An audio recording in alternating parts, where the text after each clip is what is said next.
సంక్రాంతి లేదా సంక్రమణం అంటే చేరడం లేదా మారడం అని అర్థం.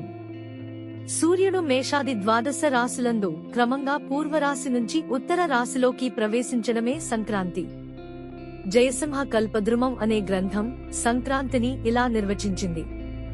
తత్ర మేషాదిషు ద్వాదశ రాశి క్రమణేషు సంచరితః సూర్యస్య పూర్వన్మాద్రాసే ఉత్తర రాసో సంక్రమణ ప్రవేశః సంక్రాంతః. మకర సంక్రమణానికెంతో ప్రాముఖ్యత ఉందని పురాణేతిహాసాల్లో కానవస్తోంది. రవి సంక్రమణే ప్రాపేన నా యాద్యంతు మానవః సప్త జన్మసు రోగీ స్యా నిర్దేన సేచన జాయతే అని స్కాంద పురాణం చెబుతోంది. అంటే రవి మకర రాశిలో ప్రవేశించినప్పుడు ఎవడైతే స్నానం చేయడో అలాంటివాడు 7 జన్మలు రోగిగా దరిద్రునిగా ఉండిపోతాడని భావం.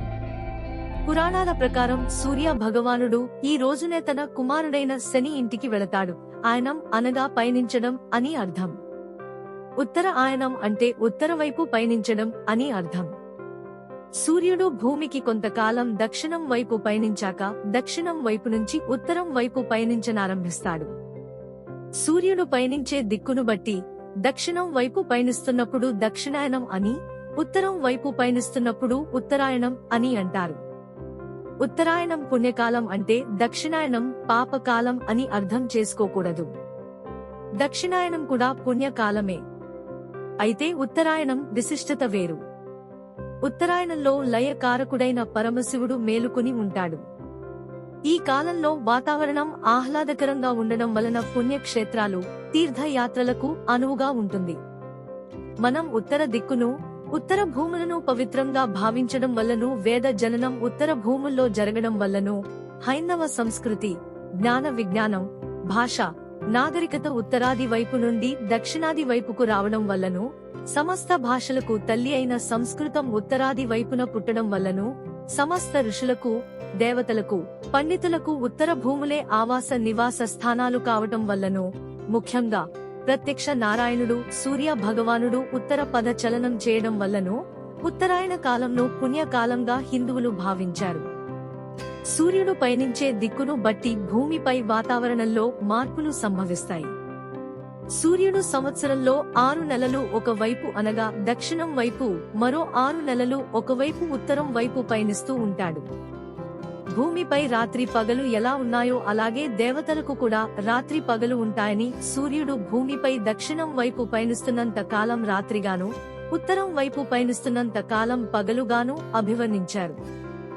మానవులు రాత్రులు నిద్రపోయి పగలు ఏ విధంగా మేలుకుంటారో అలాగే దేవతలు కూడా ఉత్తరాయణం నందు మేలుకొని ఉంటారని, వారు మేలుకుని ఉండగా అడిగిన కోర్కెలు వెంటనే తీరుస్తారని, ఆ విషయం అందరికీ తెలియజేయడం కోసం పెద్దలు ఈ పండుగలను జరపడం మొదలుపెట్టారు. ఈ రోజు నుంచి స్వర్గ ద్వారాలు తెరిచి ఉంటాయని పురాణాలు పేర్కొన్నాయి. ఎందుకంటే ఈ మకర సంక్రమణం దేవతలకు పగటి కాలం కావడమే ప్రధాన కారణం. ప్రతి సంక్రమణానికి పితృతర్పణాలు ఇవ్వాలి. అయితే 11 సంక్రమణాల్లో ఇవ్వకపోయినా ఈ మకర సంక్రమణం సందర్భంగా మాత్రం తప్పకుండా పితృతర్పణాలు ఇస్తారు. ఉత్తరాయణ పుణ్యకాలమైన సంక్రాంతి రోజున చేసే ఏ దానమైనా శ్రేష్టమైందని ఆర్యోక్తి. ఉత్తరాయణ కాలంలో చేసే దానాలలో ధాన్యం, ఫలాలు, విసనకర్ర, వస్త్రం, కాయగూరలు, దుంపలు, నువ్వులు, చెరకు మొదలైనవి ఉత్తమమైనవి. ఈ కాలంలో గోవును దానం చేస్తే స్వర్గవాసం కలుగుతుందని ఆస్తిక లోక విశ్వాసం. సంక్రాంతి పండుగ ప్రారంభ తేదీ 2008వ సంవత్సరం నుండి సంక్రాంతి పండుగ జనవరి 15న రావడం ప్రారంభమైంది. అంతకుముందు 1935 నుండి 2007 వరకు జనవరి 14ననే పండుగ. ఇదో 72 ఏళ్ల సమయం. ప్రతి 72 సంవత్సరాలకు ఒకసారి పండుగ ఒకరోజు తర్వాతకు మారుతుంది. 1935 నుండి 2007 వరకు జనవరి 14న, 2008 నుండి 2080 వరకు జనవరి 15న, 2081 నుండి 2153 వరకు జనవరి 16న సంక్రాంతి పండుగ వస్తుంది. ఎందుకిలా అంటే సాధారణంగా సూర్యుడు ధనురాశి నుండి మకర రాశిలోకి ప్రవేశించిన నాడే మకర సంక్రాంతి జరుపుకోవడం ఆనవాయితీ. ఈ రోజు నుండి మిథున రాశిలోకి ప్రవేశించేదాకా ఉత్తరాయణ పుణ్యకాలం గా వ్యవహరిస్తారు. ఇక సూర్యుడు ప్రతి సంవత్సరం మకర సంక్రమణం చేసినప్పుడు 20 నిమిషాలు ఆలస్యం అవుతోంది. స్థూలగణన ఆధారంగా ఇది 3 సంవత్సరాలకు 1 గంట 72 ఏళ్లకు 1 రోజుగా మారుతోంది.